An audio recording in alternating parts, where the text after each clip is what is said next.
سے قرآن شروع ہوتا ہے، جس کے لیے میں دعوت دوں گا فضیلت الشیخ استاد العلماء شیخ الحدیث امیر جمعیت اہل حدیث سندھ فضیلت الشیخ عبداللہ ناصر رحمانی حافظ اللہ کو کہ وہ تشریف لائیں اور قرآن و سنت کے درس سے ہمیں مستفید فرمائیں۔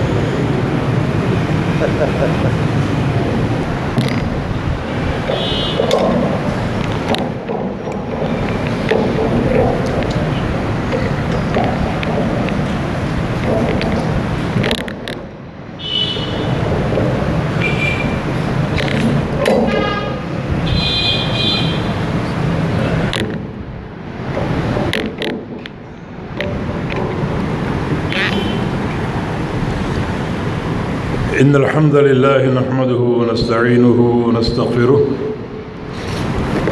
ونعوذ بالله من شرور أنفسنا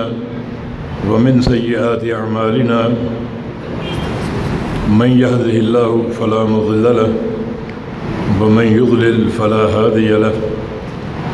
وأشهد أن لا إله إلا الله وحده لا شريك له وأشهد أن محمدًا عبده ورسوله يا أيها الذين آمنوا اتقوا الله حق تقاته ولا تموتن إلا وأنتم مسلمون يا أيها الناس اتقوا ربكم الذي خلقكم من نفس واحدة وخلق منها زوجها وبث منهما رجالا كثيرا ونساء واتقوا الله الذي تساءلون به والأرحام إن الله كان عليكم رقيبا يا أيها الذين آمنوا اتقوا الله وقولوا قولا سديدا يصلح لكم أعمالكم ويغفر لكم ذنوبكم ومن يطع الله ورسوله فقد فاز فوزا عظيما اللهم صل على محمد وعلى آل محمد كما صليت على إبراهيم وعلى آل إبراهيم إنك حميد مجيد اللهم بارك على محمد وعلى آل محمد كما باركت على إبراهيم وعلى آل إبراهيم إنك حميد مجيد سبحانك لا علم لنا إلا ما علمتنا إنك أنت العليم الحكيم رب اشرح لي صدري ويسر لي أمري واحلل عقدة من لساني يفقهوا قولي لقد قال الله سبحانه وتعالى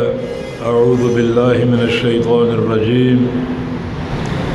من همزه ونفخه ونفسه بسم الله الرحمن الرحيم وننزل من القرآن ما هو شفاء ورحمة للمؤمنين ولا يزيد الظالمين إلا خسارا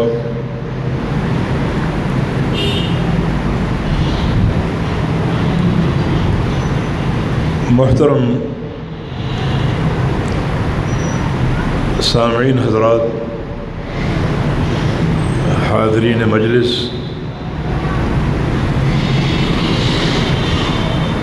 بزرگوں اور بھائیوں اور قابل احترام ماؤں، بہنوں اور بیٹیوں،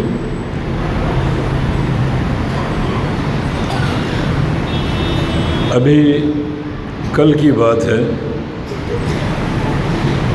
کہ اس ادارے کا افتتاح عمل میں آیا اور مولانا عبدالغفار حازم حافظہ اللہ تعالی ہمارے پاس تشریف لائے اور ادارہ قائم کرنے کی بابت مشورہ کیا اور ہم نے بڑے ایک شرح صدر اور خوشی کے ساتھ یہ ادارہ قائم کرنے کا مشورہ دیا اور بحمد اللہ ادارہ قائم ہو گیا۔ معہد الناصر علیہ السلامی یہ انہوں نے میرے نام سے قائم کیا تھا مگر میں نے بہت ہی معذرت کی اور اس وقت کے عظیم محدث شیخ ناصر الدین البانی رحمہ اللہ، ان کے نام سے یہ ادارہ بحمد اللہ قائم ہوا، اور آج خوشی کی انتہا نہیں کہ اس قلیل عرصے میں 65 بچے حفظ قرآن کر کے فارغ ہو چکے، بہت بڑی تعداد ہے اور بہت ہی لائق تحسین اور قابل رشک ان 65 بچے قرآن یاد کر کے جا چکے ہیں۔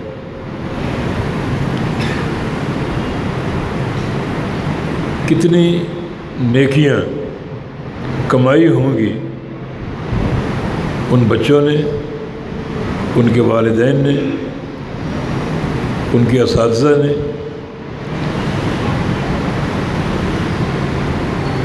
اور ادارے کے منتظمین نے، اور ان تمام لوگوں نے جو اس مدرسہ کے دست و بازو ہیں، معاونین ہیں اور تعاون کرتے رہتے ہیں۔ دیکھیں نبی علیہ السلام کی حدیث ہے، من قرأ من القرآن حرفا فلہ 10 حسنات، جو قرآن حکیم کا ایک حرف پڑھ لے تو اسے 10 نیکیاں ملتی۔ ایک حرف الف لام میم، یہ 3 حروف ہیں، الف اور لام اور میم، 30 نیکیاں مل جاتی ہیں الف لام میم پڑھ لینے سے۔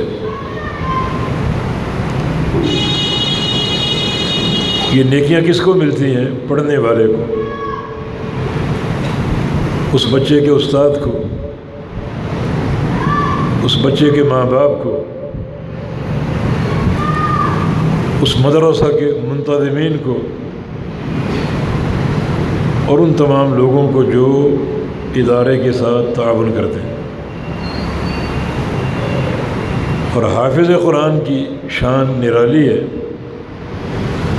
وہ قرآن حفظ کرتا ہے، صرف قرأت اور تلاوت نہیں بلکہ وہ قرآن حفظ کرتا ہے، اور حفظ کرنے کے لیے اسے ایک آیت کریمہ سینکڑوں بار دہرانی پڑتی، روزانہ استاد کو سبق سنانا پڑتا ہے، پھر سبقی کی صورت میں منزل دہرانی پڑتی ہے، رٹنا پڑتا ہے، اور پھر یہ زندگی بھر کا ساتھ ہے۔ نبی علیہ السلام کی حدیث ہے کہ قرآن جو ہے بندھے ہوئے اونٹ کی مانند ہے، اونٹ کو باندھ کے رکھو گے تو وہ آپ کا ہے، اور کھلا چھوڑ دو گے تو اس کے پیٹ میں اس کا کھانا بھی ہے اور اس کا پانی بھی، جوتے اس نے پہنے ہوئے ہیں، اسے کوئی پرواہ نہ ہوگی، چلتا جائے گا، ہو سکتا ہے آپ کے ہاتھ سے نکل جائے۔ اور یہ مثال حافظ قرآن کی ہے، اگر قرآن پڑھتا رہے گا تو اس کے سینے میں محفوظ رہے گا، اور اگر دہرانا چھوڑ دیا تو بھول جائے گا۔ تو پھر یہ حافظ قرآن کی قرآن حکیم کے ساتھ زندگی بھر کی رفاقت۔ اب آپ ضربیں دیں، ہو سکتا ہے آپ کے کمپیوٹر فیل ہو جائے اور وہ ثواب جمع کرنے میں ناکام ہو جائے کہ ایک حافظ قرآن ایک آیت کو کتنی بار پڑھتا ہے، دہراتا ہے،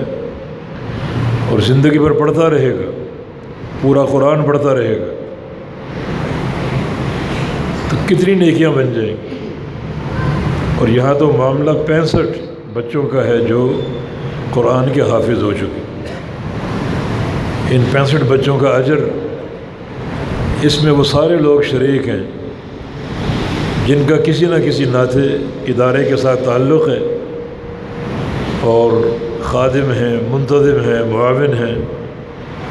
سب اس میں شریک۔ اور کیوں نہ ہو، یہ قرآن کا شرف ہے۔ ایک ہی آیت کریمہ اس شرف کے اظہار کے لیے کافی ہے، تنزیل من رب العالمین، یہ رب العالمین کا نازل کردہ، اللہ تعالیٰ کا نازل کردہ، اللہ تعالیٰ کا کلام ہے۔ اللہ تعالیٰ نے اپنے اس کلام کو پڑھا، کلام فرمایا، اور جبریل امین نے سنا، اور سن کر وحی کی صورت میں نبی علیہ السلام تک لے کر آئے، نبی علیہ السلام پر پڑھا، اور آپ نے جبریل سے لیا اور صحابہ پر پڑھا۔ تو یہ قرآن اگر ہم پڑھتے ہیں، بچے پڑھتے ہیں، تو آپ اس شرف کا اندازہ کیجیے، اس نسبت کا، عظیم الشان نسبت کا جو ان بچوں کو حاصل ہوگی۔ یہ رحمان کا نازل کردہ ہے، رحمان کا کلام ہے۔ اکرمہ بن ابی جہل رضی اللہ تعالی عنہ جب قرآن دیکھتے تو اپنے سینے سے چمٹا لیتے، اور ساتھ کہتے کہ کلام و ربی، کلام و ربی، میرے رب کا کلام ہے، میرے رب کی باتیں ہیں جو میرے رب تعالی نے اپنے بندوں کے ساتھ کی ہیں۔ کسی علماء سلف میں سے ایک عالم کا قول ہے کہ جب میرا جی چاہے کہ میں اللہ سے باتیں کروں تو میں نفل پڑھتا ہوں، نماز پڑھتا ہوں، اور اگر جی چاہے کہ اللہ مجھ سے باتیں کرے تو قرآن پڑھتا ہوں۔ میرا نماز پڑھنا اللہ تعالیٰ سے فریاد کرنا ہے، اللہ تعالیٰ سے باتیں کرنا ہے، اور قرآن پڑھنا اللہ تعالیٰ کا مجھ سے باتیں کرنا، کیونکہ قرآن کلام الرحمن ہے۔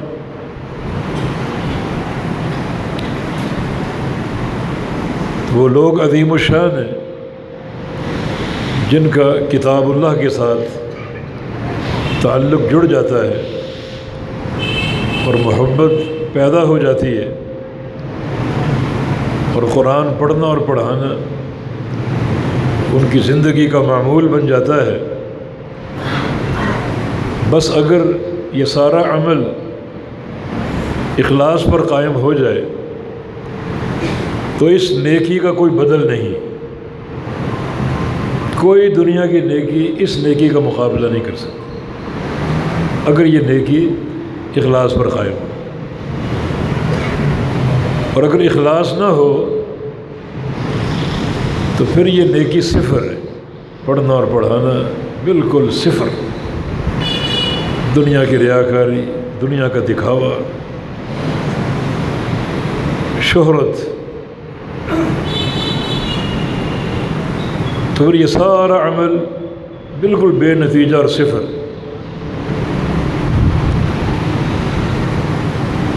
ایک عالم تابعی، شفیع ان کا نام، شین فا یا، یہ شاگرد ابو ہریرہ رضی اللہ عنہ، تو ایک دن ان سے آ کر ملے اور کہا کہ مجھے کوئی حدیث سنائیے، اور حدیث ایسی ہو کہ آپ اکیلے نے نبی علیہ السلام سے سنی ہو، اس مجلس میں اور کوئی نہ بیٹھے۔